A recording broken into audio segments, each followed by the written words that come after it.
Pure ஜெனட்டிக்னால வர்ற ஒபிசிட்டின்னு பார்த்தீங்கன்னா அது கிட்டத்தட்ட ஒரு 2-5% மட்டும்தான். அவ்வளோதான் பியோர் ஜெனட்டிக்னால.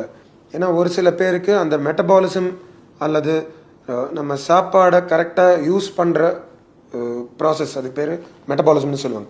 அந்த மெட்டபாலிசம்ங்கிறது கண்ட்ரோல் பண்ணுறதுக்கு ஒரு சில ஜீன்ஸ் ஒழுங்காக வேலை செய்யலைன்னா அவங்க சைல்டுஹுட்லேயே இல்லை குழந்தையா இருக்கிறப்பவே இந்த ஒபிசிட்டி வர ஆரம்பிச்சிடும்.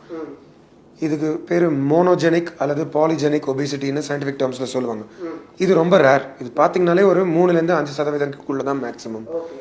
ஆனால் பெரும்பாலாக பார்த்தீங்கன்னா எஸ், அந்த மெட்டபாலிசம் ஜெனட்டிக்கலி கொஞ்சம் ஸ்லோவாக இருக்கலாம். ஒரு சில ஃபேமிலிஸ்லேயே அது ஸ்லோவாக இருக்கலாம். அது மட்டும் இல்லாமல் பழக்க வழக்கங்களும் நிறையா இந்த ஃபேமிலிஸில் இருக்கும்.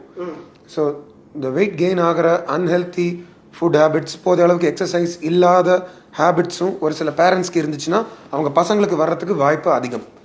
ஸோ அதனால் அது வெறும் ஜெனட்டிக்ஸ்னு சொல்கிறது அவ்வளோ கரெக்ட் இல்லை. ஸோ அது ஜெனட்டிக்ஸும் சரி, ஹேபிட்ஸ்னாலையும் சரி.